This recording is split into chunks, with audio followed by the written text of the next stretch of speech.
Good morning and welcome to the first guide day of the 2025 season. If you remember, we kicked this off last year. I think we ended up doing 14 shows with guides across the United States all the way. We did Captain Benny Florentino, saltwater fishing for calico bass from California. We did upstate New York with Travis Manson and Big JP. We did Florida with Captain Justin Jones. We did Texas. We did all over the place, and it was one of the shows that I just kind of did additional BTLs to get to know some of the guides that are across the country, mainly bass, but we mixed in a bunch of different species. I know Justin Jones, he was talking about catching clown knife fish and all sorts of stuff, but the whole purpose of Guide Day was to get people more comfortable with potential fishing trips in their areas. If you're traveling for work and had a day to jump in the boat in Arizona, or you wanted to do the trip of a lifetime on Thousand Islands, and it's a lot of money. I mean, when it comes down to it, you're putting your hard-earned money to it. And I know there's so many good guides out there. And the more you can get to know them, the better you can get to know them, the more comfortable you are developing a relationship with that guy, going out and having a memorable day on the water. So glad to have Omnia back as the title sponsor of Guide Day, hopefully working on some really cool stuff with them moving forward, utilizing some Omnia maps on Guide Day today. And we are going to kick things off with a guy that I've gotten to know. He's good friends with a lot of guys that I'm good friends with, but right in the heartland of America. We're talking Arkansas. And you don't think of big bass in Arkansas, but we had a Bassmaster Open on Lake Ouachita last year. And I remember a couple days into practice, getting off the water and running into my buddy Austin. And I was like, dude, this place kind of kicks ass. And he's like, I know, right? Like, we didn't really know what to expect going into it. You had like hydrilla and clear water. You had guys who were catching 12 pounders in pre-practice. We were catching 2.5 pound crappie. There were stripers swimming around. We were catching 6 and 7 pound bass. And it was kind of a hidden gem right in the middle of Arkansas. And one of the guys who spends a lot of time on that, as well as Hamilton and DeGray, kind of all around that Hot Springs, Arkansas area, is guide Jimi Easterling. And he is kicking things off for Guide Day in 2025. Jimmy, thanks for jumping on BTL. Man, I appreciate you. Let me jump on, man. A fan of the podcast, a fan of the show. And what a way to start off the Guide Day, man. Thank you for letting me be on. It is. Did I kind of nail that as maybe a little bit of a hidden gem? Because I feel like the Hot Springs area has got a bad rep because the only time we heard about it was in the middle of August for the FLW Cup for a number of years, when it was just the toughest time in the world to catch fish. And then that was also pre-forward facing sonar. Yeah, no, you just nailed it off. And man, we had a big year this last year in the Hot Springs Lakes. I think they're on the rise right now. You know, the All-American this upcoming year is going to be at Hamilton.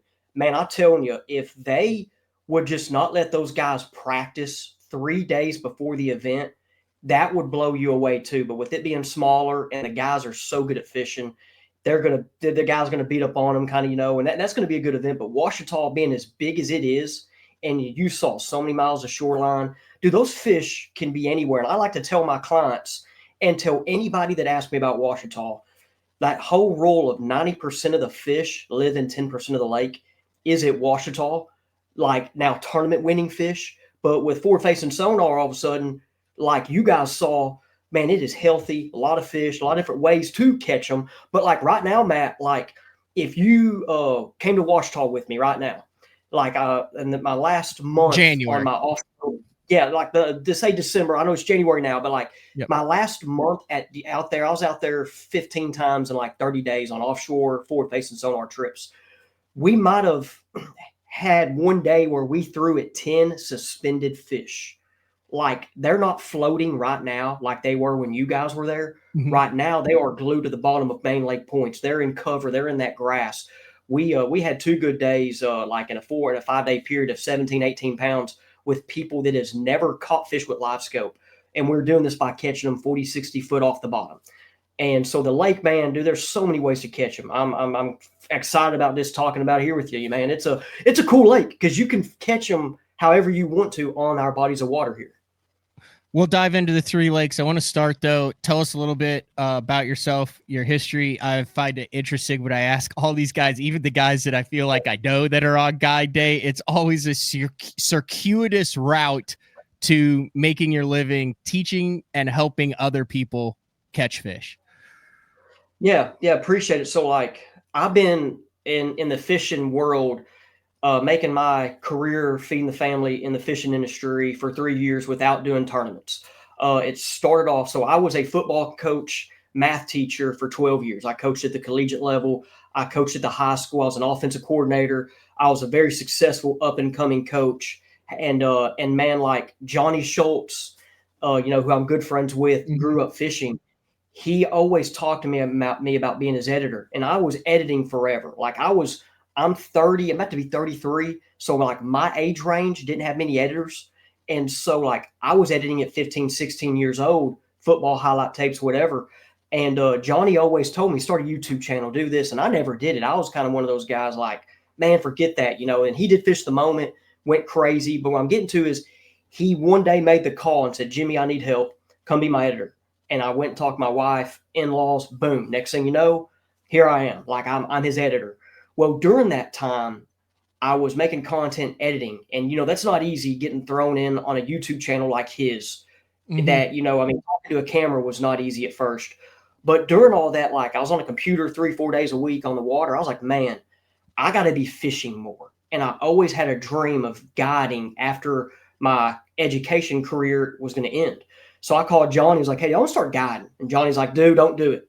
Don't do it, And he went through his experience of on the water lessons, but that was pre-live scope. His whole thing was he would get in people's boats, teach them how to use down imaging, side imaging, go to their lake. And that was pre-scope. And I was like, dude, as much as I've been on the water and I'm learning this forward facing stuff, I want to get dialed with it and teach people. And so it was Matt what are we, 2025 now, man? It's like early 2023. I started my guide stuff, and it was like a fun gig, like a way for me to meet people, and it always starts small. And it all started off with me teaching people how to use forward-facing sonar. And I was doing like 2 to 3 trips a month, right? 1 month I had 5. Well, 2024 comes, I had 9 set up in February, and that was all through my YouTube channel and Facebook. All of a sudden, one of those trips, we had a 12.5 pounder caught at DeGray, the biggest bass in Arkansas this year. And then we had 11 pounder caught. Like I caught 11 a couple days later. And then my guide business went through the roof. Like all of a sudden, everybody wanted to come learn it. And so I dropped other avenues I was doing. And this year, guiding was my number one thing. So I'm like a rookie. So like you had like Austin Neary on here a while back who did it for 12 years and quit. Now you got the guy who's getting into it. But man, I had to where I had 18 trips in 1 month. Like I'm doing these lakes. Forward facing has helped me advance with it. A lot of people come to me for it, but man, like I just did 2 trips last week with 60-year-olds where we're throwing a spinnerbait in cold, muddy water at Lake Hamilton catching fish. So it's not just live scope based. So now, I'm here 2025 guiding is my number one. And through that too, I'm like, I don't really edit for Johnny anymore. Like we communicate, talk daily. Like I just told you, he just called me, but I'm running my YouTube channel, The Fishing Coach. I do 2 videos a week. I guide, and that's not like people think like this is easy, but like, I don't have a life. Like tonight, the last 2 nights I've worked till midnight editing or doing computer work. I have a 1 and a 3-year-old. I give them the time. That's why I'm not doing tournaments, is because I want to give them the time. I love my kids and my wife, my family. She works part-time. But so I'm very fortunate to be on the water. Like this last year, 50% of the days of the year I was on the water. And the other 50, I'm with my kids or my wife. So very fortunate to do all that, run the YouTube channel. And then for this upcoming year, I'm going to be transitioning. I'm still guiding, but I'm going to be transitioning to the Fellowship Christian Athletes, the outdoors segment. They've reached out to me through my YouTube, and I'm going to be starting that here in Arkansas. So I'm going to be guiding and starting that as it becomes. So, yeah. Very cool. Do you miss not teaching math? Dude, I'm not gonna lie to you. I love teaching math. It's crazy to say that. Like, I loved it, and how I loved it, like I originally here's what like I always had the kids that were like the bottom half, and I Mhm. did so good with them, and I got to know the kids. Like my math class was, I want to get to know you and help you. And hey, by the way, we got to learn what slope intercept is, and if you and like stuff that you might not ever use in life. And so, Mhm. but then of course, I did a good job, and everywhere I was at, they moved me up to the higher tier kids because of how I taught.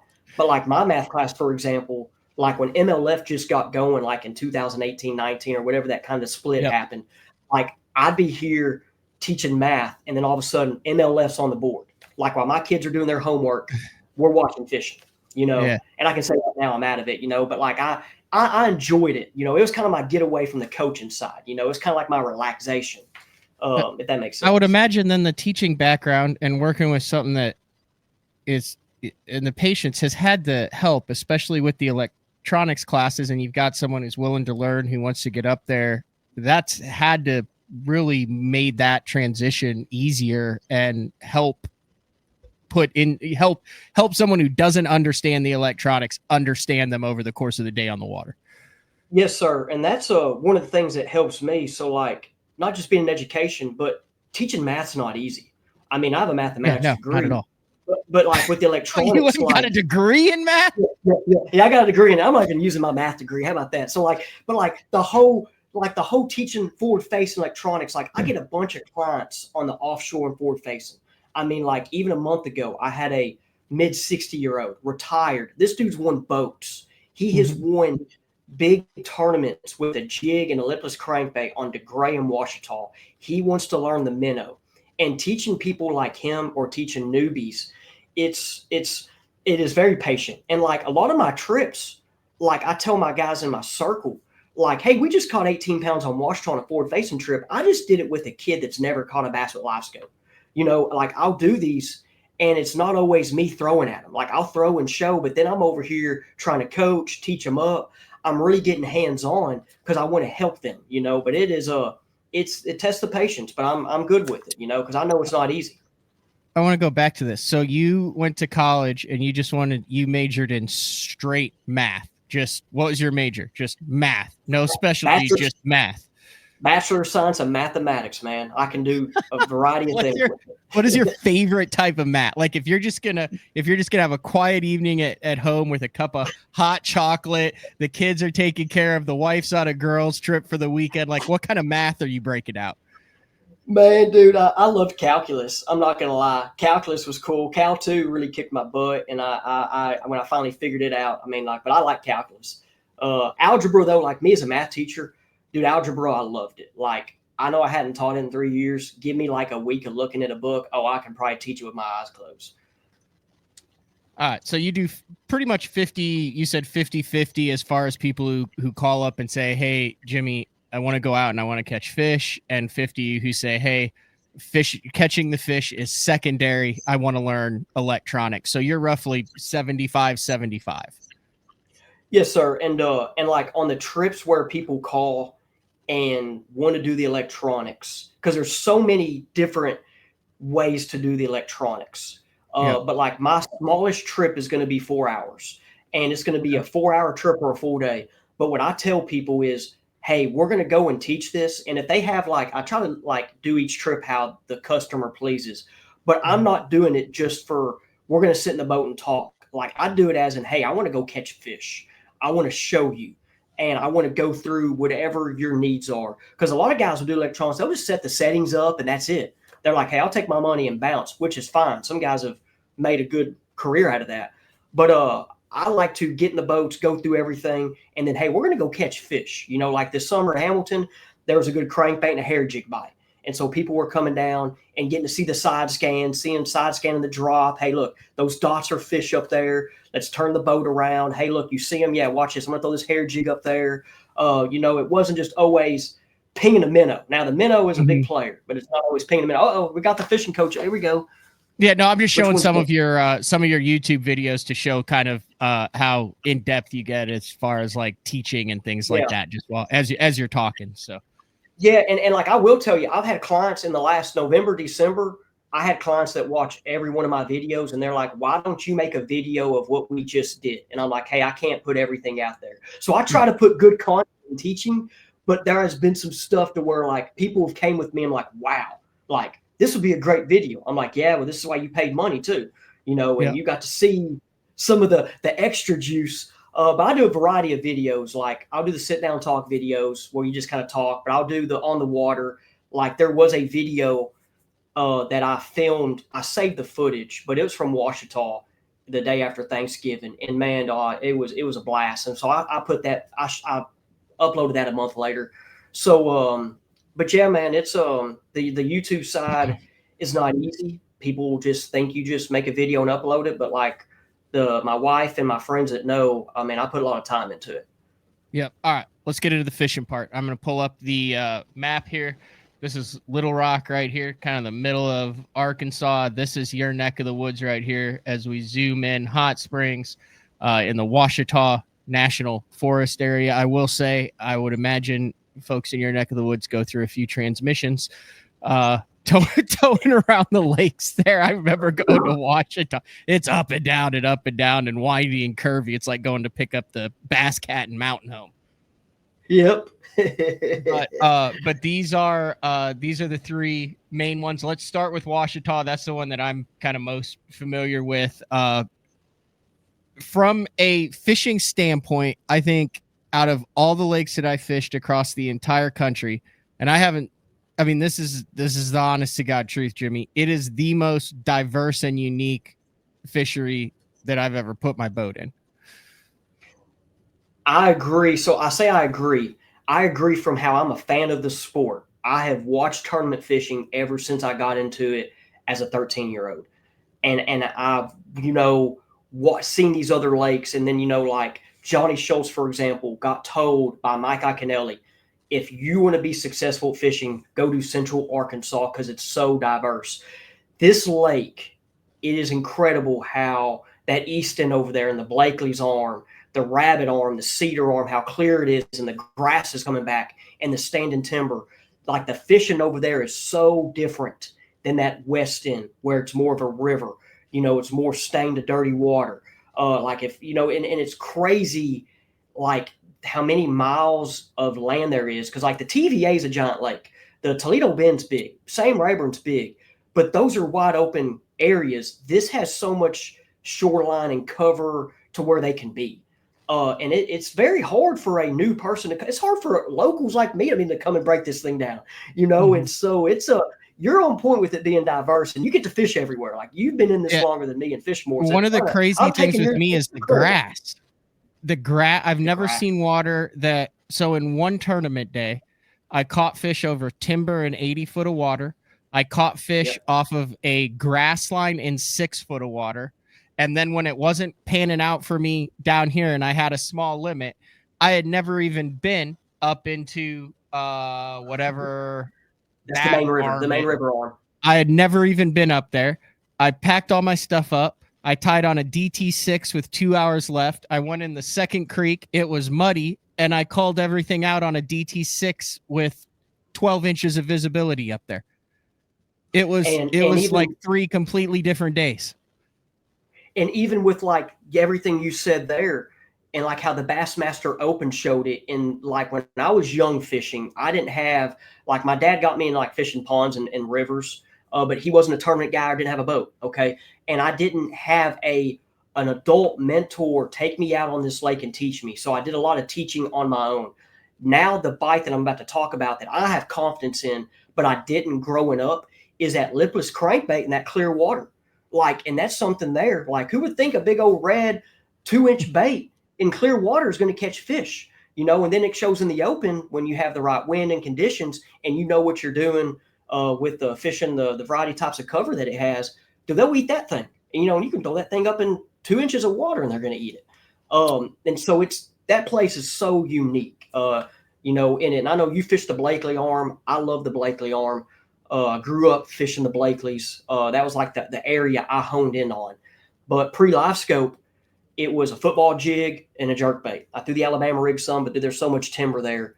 It's anyway. But after live scope got out and like we're dialed with it like we are now, dude, like before live scope, I didn't think there was much fish in the Blakeleys. I always went there and caught big fish and good quality fish, but not numbers. Now I go there and I'm like, oh my gosh, there's so much fish in this creek. Like, Mm-hmm. no wonder they weren't up here on the bank or on this point in 50 foot. They're out there in the trees. It's so, the place is so unique. Let's break down Ouachita. One of the things I like to do on these guide days is talk species and then just a brief overview of each kind of season and what you can expect for it. So are you primarily largemouth, or do you tangle, if anyone wants to get out and tangle with those stripers? Or I will tell you this, Jimmy. There's big stripers. I like drove like right in this area. I've never seen more giant crappie on the tops of trees than in my life right in this area right here. Like I wasted a day of practice full well knowing that they were crappie and was catching them on a minnow every day. Are you a bass guy, or do you mess around with all the other species in this pond? So yeah, I've been so far primarily bass. Now, Mm-hmm. if I wanted to make money, I'll get in the crappie. Like if I really want to make a living, crappie is the way to go. But so far, I've been primarily bass. Now, I have some people like when we're on trips, or they call if they want to go catch some stripers. Oh, buddy, we will. You know what I'm saying? Like we'll go throw that. We'll go throw a minnow on a spinning rod and catch a 15-pound striper and have some fun. I've done some crappie teaching trips. I have a couple buddies that might get into it. I'm going to kind of help them get into that. But man, I've just been primarily bass. Primarily spotted bass and largemouth. Yes, sir.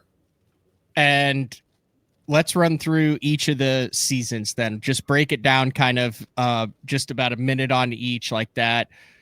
January or December, January through March, and then March through the post spawn, then summer, and then fall, on what people can expect. Yeah, so like right now, as we're kind of in the winter, and it's the early winter still, or kind of that midwinter, but we just had our first cold spell. It'll be winter in patterns really from now to March. And the lake's so big. I mean, you can even do winter patterns in April. But if we, depending on when that warm spell comes, when kind of like pre-spawn starts, but like right now there are fish deep on points, and there's not as many in the grass as you would think. But when that first couple warm spells come, when like end of February, March, dude, they're going to start moving in the grass. And there's always this saying, when they get to the grass, they stay in the grass. And at DeGray this last year with live scope, I experienced it firsthand.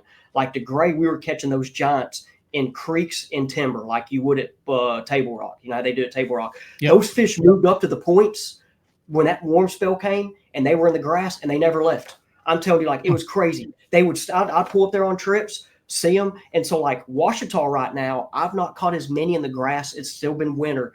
But they're, in that transition, they're in the creeks, they're in the drains. There's not as much bait fish in that lake as like a Texas lake, or, I've not been to, but like you might experience, like there's not much bait fish. And so your whole not bait like fish a Grand Lake. Yeah. Your whole bait fish pattern with the minnow is really kind of hard to do there, except for certain areas of the lake. So you still got to understand that they can be on them deep points, they can be on them drops for the winter, and then when March comes and they do start going up to that grass line, the whole thing to figure out with it is, are they on the outside edge or inside edge? And I can talk about grass for 30 minutes, like we can. And like last year in March, I got on that inside edge grass bite with Alabama rigs on clients on trips in the rabbit area, and it was unbelievable. I mean, like we'd see them up there in 5-6 foot of water, throw that Alabama rig up on the bank, basically fish it like a buzz bait, and they just come out and wham. But that's where the lipless crankbait comes in, your bladed jig. But then that's the east end. Like I primarily fish the east end during the winter to the pre-spawn. Now that west end, March, it could get nasty too. That's where those fish are going to really start getting shallow, where that stained water. You got to experience it there in February.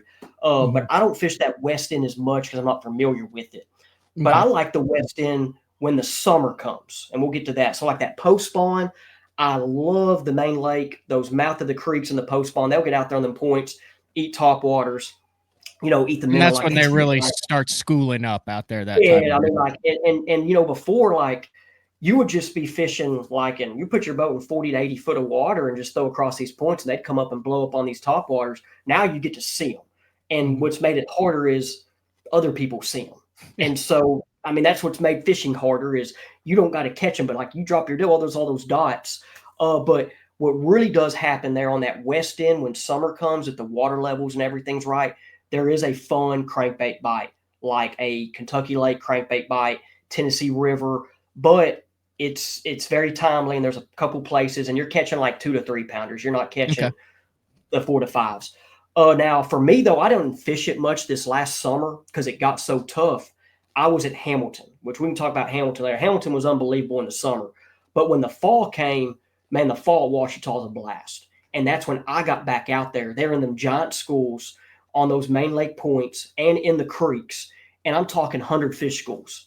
And you know, that's when that Jackal Riser is a player, the Creds, your top waters, your swim baits. They didn't eat the Alabama rig this year, which was pretty weird. Quality Then, fish too in those schools? oh yeah, three pounders are in it, 3 to 4s. Oh, Now wow.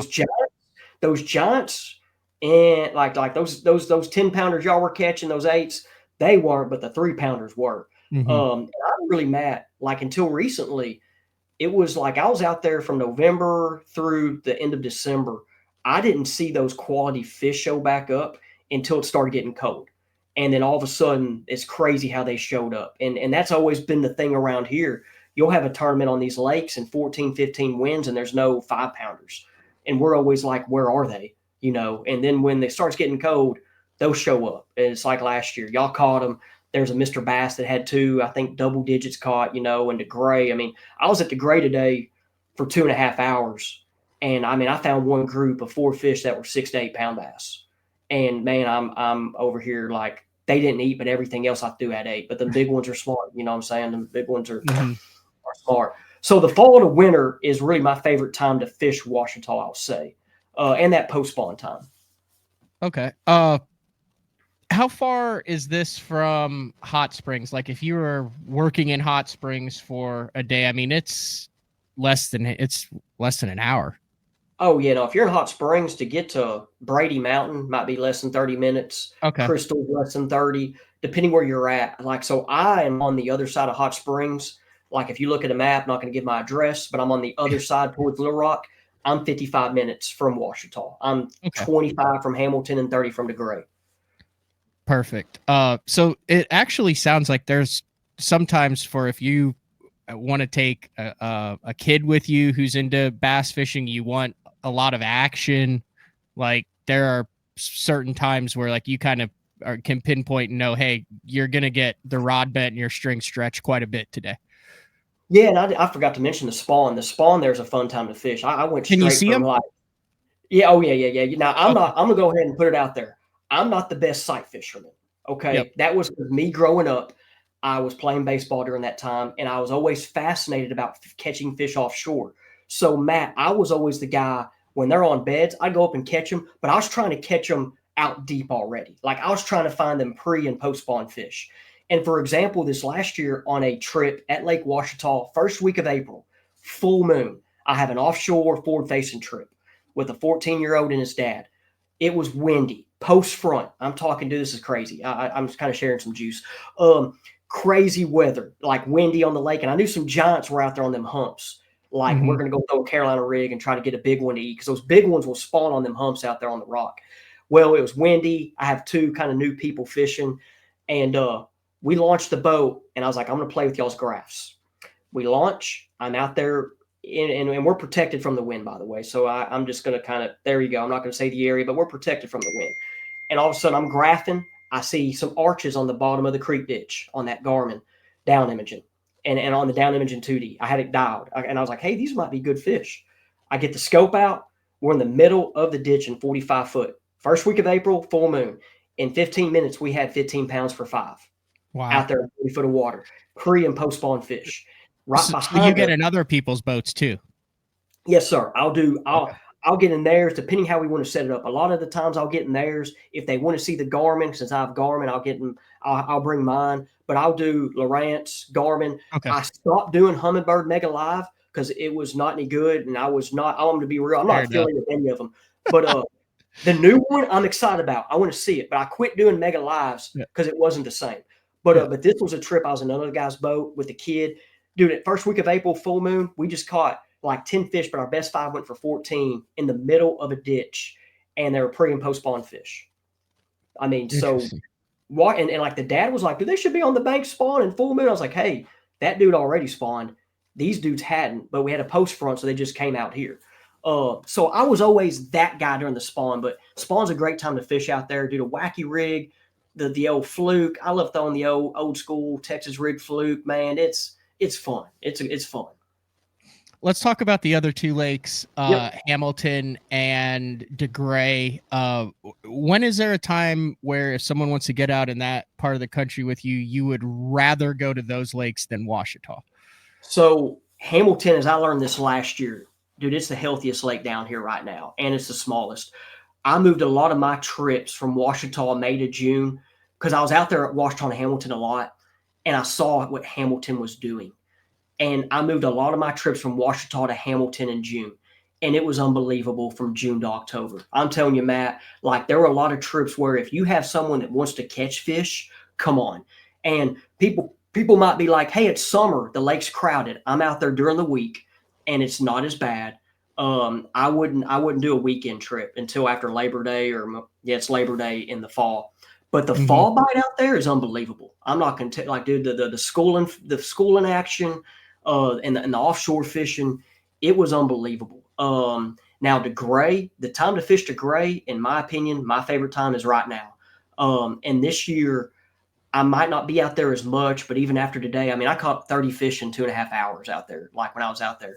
But last year we had the 12.5 caught. My good friend Cannon Harmon, who's one of my students at another school on a fishing team I coached, he caught the 11. Then we had the another 11. DeGray right now is when them giants are going to show up. So if you want to try to catch a giant, DeGray right now is the time to do it.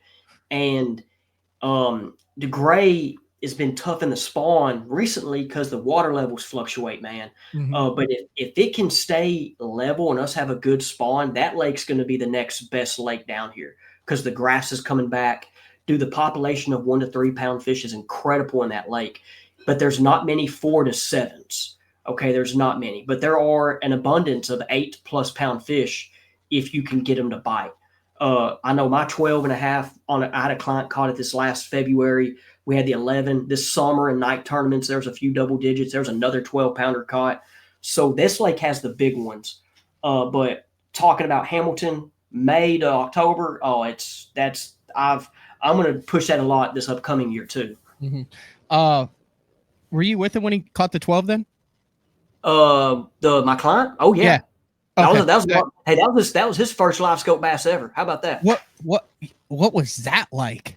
I've never caught a 12 or been in the boat with anyone who caught a 12. So I would imagine in Arkansas that, I mean, you're an excitable guy, Jimmy. I would imagine there was a lot of hollering going on in that boat. Oh, so I'll tell you about it. So, man, we've been catching fish pretty good there. I thought DeGray last year in January was the best lake in Arkansas. And it was a kept secret because Hamilton has all the tournaments in January and everybody's at Hamilton. So I was at DeGray last year by myself. We had my second kid. It snowed, but when I was not dealing with those two things, I was on the lake. Like I was out there after the round of snow. I was out there as soon as I could be. 20-degree weather. My crap's freezing. My boat's jacked up, and I was finding these big fish. But we started the day. You know, it was February. It was like it was in February when it caught it, like early February. A guy from Tennessee came down. I jumped in his boat, okay, to do an offshore forward-facing lesson. In the first 30 minutes to an hour, I had 15 pounds. Like, I mean, dude, they were eating. And if you got your minnow close, they were eating. And then I was getting him to do it, but he was struggling. I mean, dude's new to it. He's never fished a deep, clear lake either. And his confidence was getting low because he saw how I made it look easy. But he, you know, and I was over here encouraging him, like, hey, dude, you're going to get it. You're going to get it. Well, this fish was in 10 foot of water on the outside grass line. There's two of them, Matt. The boat's in 50 foot. It was a rounded point. Behind the rounded point was a pocket with stumps. And I think these two fish were boyfriend, girlfriend about to go spawn. I like to kind of like make analogies and think why this fish was there.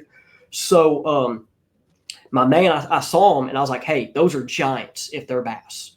He's like, well, throw at him. I was like, no, dude, you're throwing. I've already caught my fish today. Throw at him. No, I don't want to. And he makes his cast after I talked him into it. Perfect cast, Matt. Everything worked. He shook the minnow right. That giant came up there, and I think the other one didn't see it first. Because if the other one saw it first, it might ate it. But the big one of the two went after it. Went up there, thumped it. He sets the hook. That thing starts going in deep water. And he's like, I think it's a catfish. And he's caught a catfish before. And I'm over here like, dude, it might not be. And we're cool, chill. And I'm in his boat. He's letting the drag out. And I'm like, hey, what's your biggest bass you've ever caught? He's like, 7 pounds. I'm like, well, dude, this thing's bigger than 7 if it's a bass. And all of a sudden, in that deep, clear water, I saw that green thing. And I was like, where is your net? And he's like, I don't got a net. And I'm like, oh, boy, here we go. So when it got in the boat, oh, yeah, I was fired up. I was yelling it's a double digit. When I handed it to him, though, it hit me. I've caught 3 bass over 10 pounds. My biggest was like right at 11 or like under 11. We didn't have a scale, but on the measurements, it was like same as like those 11. So, but I've caught bass from 10 to 11. But when I handed it to him, I've never seen a fish like that. And like, I fish Arkansas. I'm not Josh Jones or Dalton Smith who get to fish sweet Ouachita all the time. I've been there once for 2 days, but like I've never seen a fish like this. And then, it was 12.66, his first scope bass ever. And then, good stuff. And that's really also then kind of when the guiding thing blew up then for you. Yes, sir. It was kind of like, hey, this guy's for real. And then, the word of mouth got out from other people that went with me, the word around here. People go to my YouTube channel. So one thing about my YouTube channel, like around that time too, like I'll do some basic good instruction videos, but like I got 2 videos at Ouachita, me catching bass on flutter spoons in 40 to 50 foot at Lake Ouachita with live scope footage. And so when people go and watch that, they're like, time out, this dude's throwing a flutter spoon and standing timber at Cedar Fish and catching fish. And so people started seeing this and like, hey, this guy might be okay, so and let's go down. I'll find that one Ouachita video for you. And that one Ouachita video when I caught him on the spoon made me dang sick because I want to go back because I catch a lot more now because I'm better. I was shaking a minnow with a panorama shad that day, and I found out they don't like that thing with the panorama. They just don't do it. But I was trying. They like one minnow when you actually have to shake it. It's the weirdest thing, isn't it? Yeah, you could get away with a couple other minnows, but when you really gotta fish for them, they eat 1 minnow. It's the weirdest thing I've ever seen. I went to Japan and brought 21 different minnows back.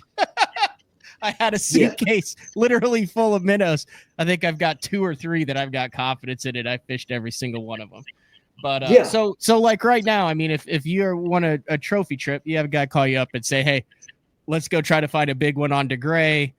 I want to learn the minnow, or I want to rig or spoon, whatever it is. Like that's a viable option right now for the next couple months, filming this in early January.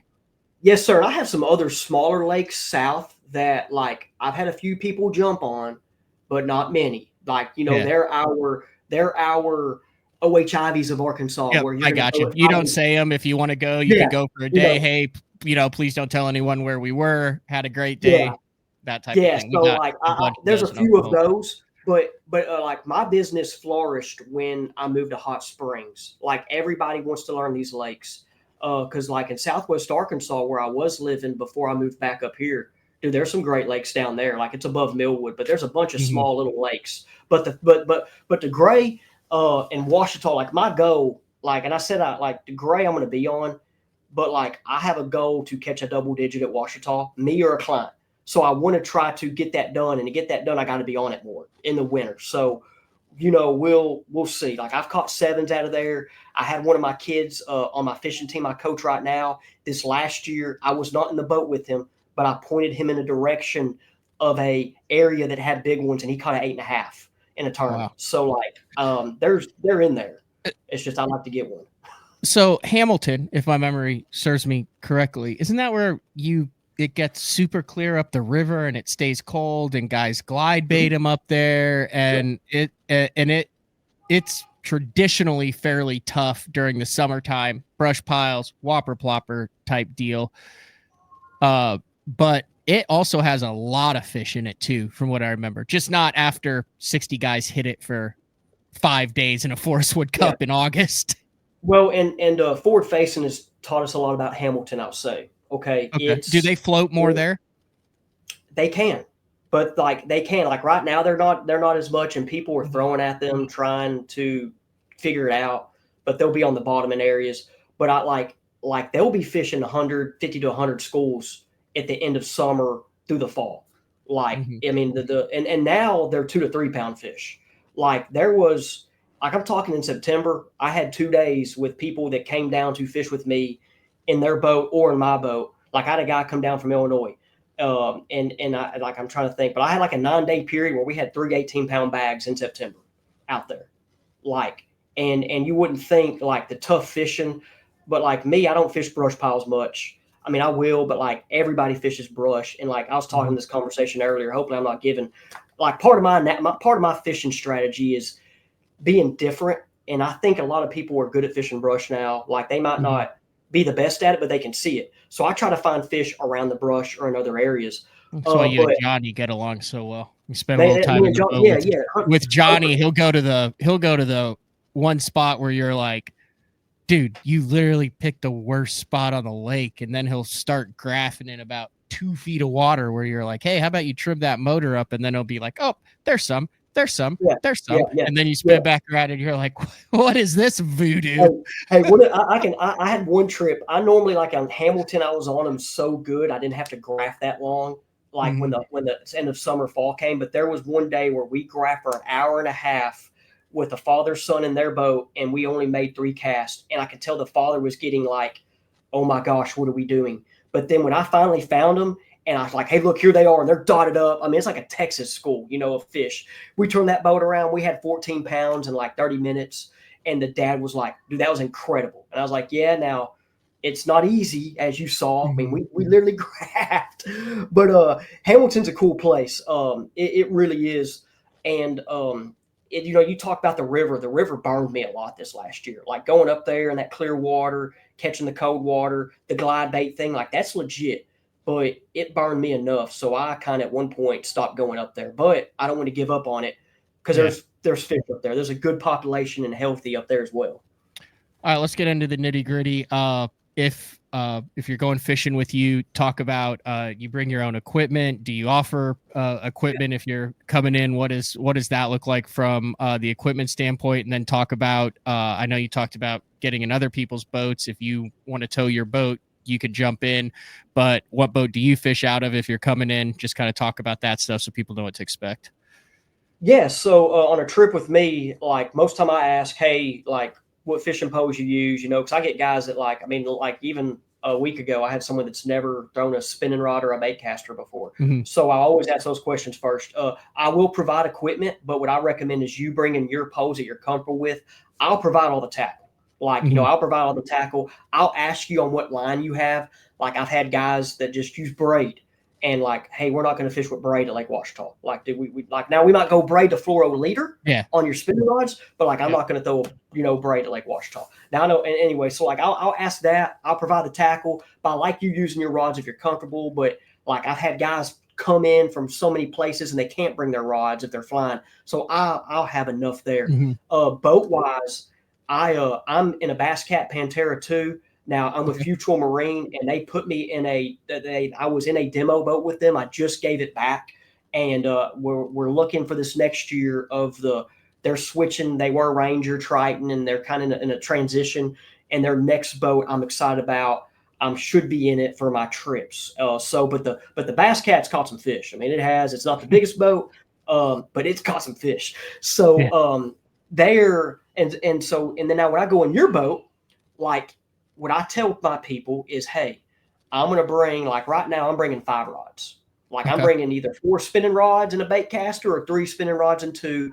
But I will share, hey, like have you a 1/4 ounce jig head, a 3/8 and a half.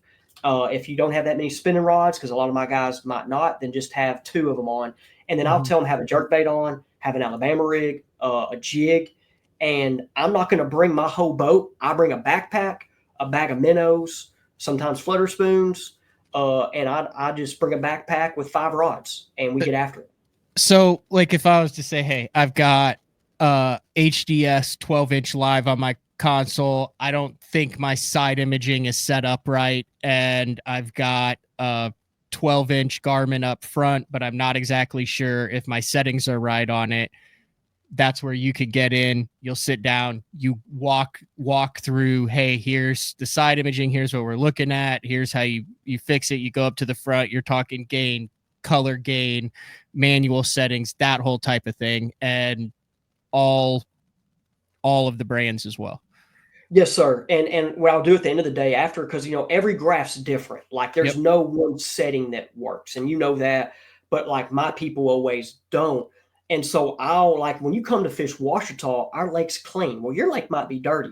So I'll make a video of me going through your settings at the end of the day and talking about what to change in the scenarios. And I'll go over stuff. So I'll make a video on my phone real quick, boom, boom, boom. But I'm comfortable with all the units that like, you said the HGS Live, that's a really good unit. I know they not have the pros now, and the pros are bad at the bone as well, but man, those lives are good. I'm familiar with them all. Like I mentioned earlier, the Mega Live, I kind of was like, after I had a couple bad trips with them, because I really couldn't fish the same with them like I could a Garmin at Ouachita. Mm-hmm. Like I mean, it was just the truth. I told a client, I'd rather just go back to my old ways, turn this off. But now with the Mega Live 2, I'm excited because I think they've, but anyway, off that. But yeah, so but I don't just do the settings. Like I said, we're gonna go graph. I'm gonna try to find bait fish, grass, brush piles, timber, teach what to kind of look for, and then go fishing throughout it. So it kind of depends. I always ask the clients, what's your needs? Like what do you want with it? Cause like, I mean, just me personally, I want to go catch him out of 50 foot on a spoon. Yeah, you want to go do that. That's something that I've never caught him that deep on a spoon before. I've caught him well over that, but I've caught him on a spoon in the tops of trees on Table Rock doing that. But I've never, I mean, you were saying those suckers are glued to the bottom in 45 and 50. Yeah, they were glued to the bottom this day. And I was putting the minnow on them and pulling them up. And like I got this on video. It's cool. And I didn't put, like when I do that video, like I put 3 fish catches in it, but I didn't put the 17 pounds I had in there. Like I continued it afterwards, and I don't show it like all of them. But like dude, like they wouldn't eat the minnow, and I was frustrated. I'm like, dude, these dudes are coming up there and looking at it. I must not be Drew Gilling it right or something. I threw that flutter spoon down there, and all of a sudden, and it took a while to get down there. And like, and I'm showing the live scope screen and everything, and so like, it just kind of depends, But I've had guys like come to me to learn how to throw the Dixie Jet Talon spoon. True talk. Like they're like, hey, I want to meet you at a lake, and let's just go throw a spoon all day. And we have done that. The what spoon? Is that the one that has the 2 treble hooks on the side? The Dixie Jet Talon. Well. Yeah, the Dixie Jet Talon's the fat one, and the Falcon's the skinnier one. But I've had 2 people that want to throw a spoon the entire trip. And when you throw that thing all day, you realize real quick you don't get many bites unless they're just eating it that day, but you will, catch big ones. But one of those trips, I mean, we smacked them on it, and that was a August trip, on a smaller lake where they'll eat it. So this one right here. Here, hold on a second. I'll pull it up. I think because I saw it when I was scrolling through the. There you go. That one right there. There she is. Yeah. Holy cow. Here we go. Yeah, that looks fun. Yeah, we have a couple lakes where they'll eat that. Now they'll eat it on Ouachita and Hamilton, Timely, DeGray. I'll tell you about DeGray this last year on the spoon. They ate this thing, but Jimmy didn't catch them. Okay, I was out there May and June on a couple trips. That's the cool clip right there. We're like, that's Ouachita right there. Yeah. With one. The cool thing about that spoon, we've learned so much. So, example, this last year at DeGray, I had some trips May and June at DeGray. Dude, I'm fishing brush piles with it, swimming it over brush, and I'm talking 4 and 5 pounders just shoom shoom coming out, wouldn't eat it. Swimming the spoon. Say what? Swimming the spoon. Sorry, I mean to interrupt you, but swimming it. So my attention a little bit. Yeah, no, if you like I'm swimming it. Like I'm not like I don't really jack it. Like, and when people watch my videos, they're like, "You're not jacking it traditional." I'm like, no, I'm kind of either reeling it like a hair jig or I'm swimming it, killing it. Like I call it the swim and kill.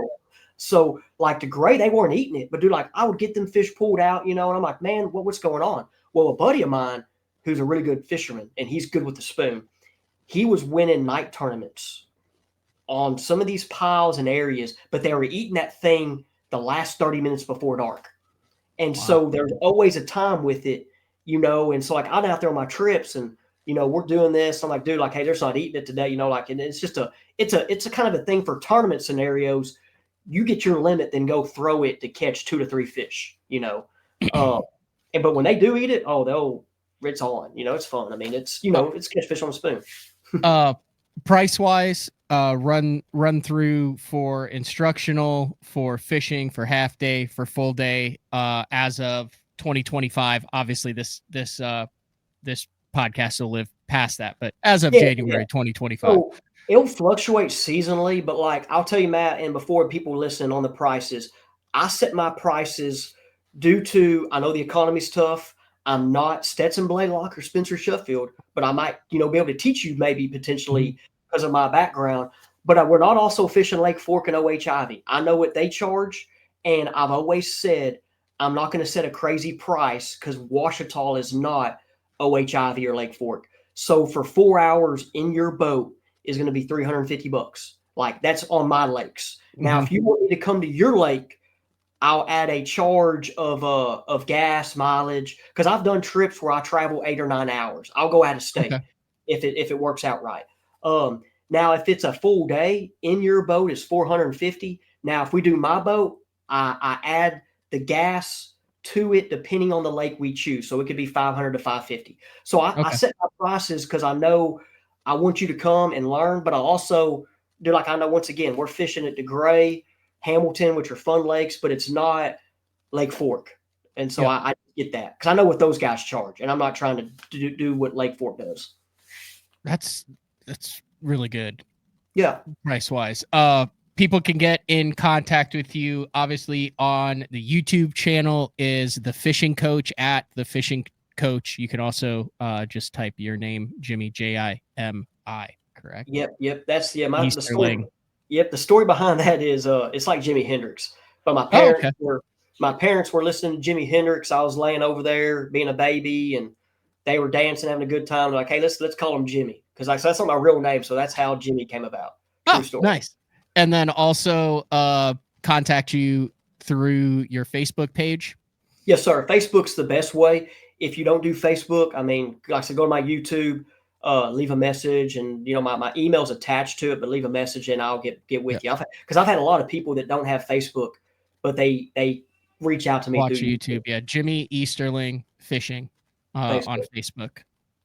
Have we covered it? I feel like I have a pretty good grasp of what it's like in that neck of the woods now. Anything else that you feel is pertinent that needs to get in here that people should know about that hot springs area and those three lakes of Ouachita, Hamilton, and DeGray? Man, well, one thing that's cool. So like, I'll say Hot Springs is a great place for travel. It's a high Mm-hmm. tourist attraction place. So if you have a wife, for example, that likes to gamble or likes to shop, you can come down and the wife or the other half might want to fish, come on, but they have something to do. So that's what makes Hot Springs attractive. Like when you go to Lake Fork or OH Ivy, there's nothing for them to do. But Nothing. Hot Springs is an area those It is. lakes, if you can catch fish on these lakes, I think you can catch fish anywhere. And what's interesting with me is I meet so many wonderful people. Like this last year was incredible. Man, like on my trips and the people I've met.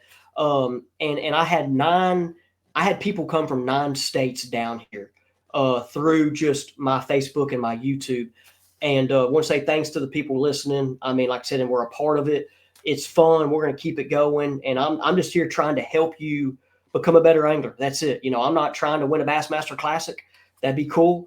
But that's not what I was called to do. So I just want to help people catch fish and go out there and let's go do it. Well, dude, I greatly appreciate the time. Uh, and it sounds like you are definitely in a growing period for your guide business. A cool story. I know with a young family and married at home, it's got to be quite daunting to say, hey, let's go in on this full time. But one of the cool things about working in the fishing industry is I get to spend a lot of time around people who have done that and have made that. And listen, like there's a lot of guys that are stressed out over it too, but it's cool when you see someone that's that goes for it and is kind of living out their dream and then just doing math on the side. Yeah, yeah, I appreciate it, Matt. That's what a lot of people that like have followed and that like they'll say, "Hey, you did it." They're like, "You were a successful coach. You had a career and you just jumped out of it and went for it." And I gotta say, thanks to Johnny, like he gave me that opportunity. and he gave me the chance to come work with him. And then, the past kind of turned, and then here we are. Like I tell people, I never imagined being 33 years old and paying the bills fishing, but we've made it happen. It is a grind. Anybody that wants to do it, you can't just wake up and go fish. There's so many different streams, and ways. And like I learned in the fishing industry, man, like through my YouTube channel, like the other day at Hamilton, I was there an hour talking to people that watch my stuff, people I've never met. I have so many people that come up now, and it's been cool. It's been a good experience. But with YouTube, the spotlights, all of a sudden, there's more. And there's a lot of professional tournament anglers that don't like it. And that's okay. I'm not trying to be a tournament angler. I'm not trying to win the elites. I love those guys. Like I like Stetson. I'm friends with Stetson. I'm rooting for him. But it's interesting how the advertising, the social media opens up other doors nowadays. And so if you want to find a way in the industry, there's so many ways. And I'm just here right now, currently, this is what we're doing. So we're just going to make it roll. Heck yeah. I appreciate it. I thoroughly enjoyed that. And yeah, who'd have thought 3 years ago that Johnny would be a terminal tackle tycoon and you'd be a full-time fishing guy? I mean, like, hey, Matt, like ask Johnny. Johnny will tell you. Like, I know I hear the deal. Johnny was like, Jimmy, 3 years ago, your spinning rods had dust on them. And now you want to have 8 on the deck. I'm like, 100%, dude. Like when I first got with him, like I couldn't even I had to get the dust off and throw those things. And see, it was just the opposite with me. I used to just get made fun of. People would be like, you'd catch them better if you put that spinning rod down. And I mean, now, the dink and dunk and the whole thing. Well, now, you go past guys' boats and there's 9 spinning rods and 1 bait caster. Yep. That's how it's kind of changed, man. It's fun. Fishing's going to keep evolving, and we got to evolve with it. But man, I appreciate being on, and like I said, I'm a fan of the show, and thank you for the time. All right, thanks, Jimmy. All right, there you go. Really cool deal there with Jimmy. I met him. I actually went bowling with him at the Classic last year in Tulsa. Proud to say I'm 1-0. It's probably the only time I'll get to beat a combination of Matt Becker, Drew Gill, Jimmy, Johnny Schultz, and Matt Steffen all at once. And I think I only bowled like 120, if that tells you anything. But got a lot of good feedback last year through Guide Day. I have a list. I know that I haven't gotten to a lot of people on that list, but if you've been on a guide trip with one of the guides that was on Guide Day, I know I've gotten a lot of good feedback from, I think Big JP called me one time with 2 dudes up in the boat with them, and they had just caught 27 pounds of largemouth. Reach out, send a message if you've been on a guide trip with someone who hasn't been featured that you think needs to be featured. Send me a message, matt@basson.com, or leave a comment in the message section, and we will be back next week with another edition of Guide Day, brought to you by Omnia Fishing. We'll see you then. Omnia Pro gives you the confidence to eliminate dead water on thousands of lakes across the U.S. Exclusively through Omnia, utilize our map layers containing critical real-time satellite information to see water temperature, water clarity, and important weather data all in one place, along with 1-foot contours for navionics and detailed CMAP social mapping. Matched with Omnia's industry-leading loyalty credit program on all your tackle and gear needs, this is the only app you need in your arsenal for success on the water.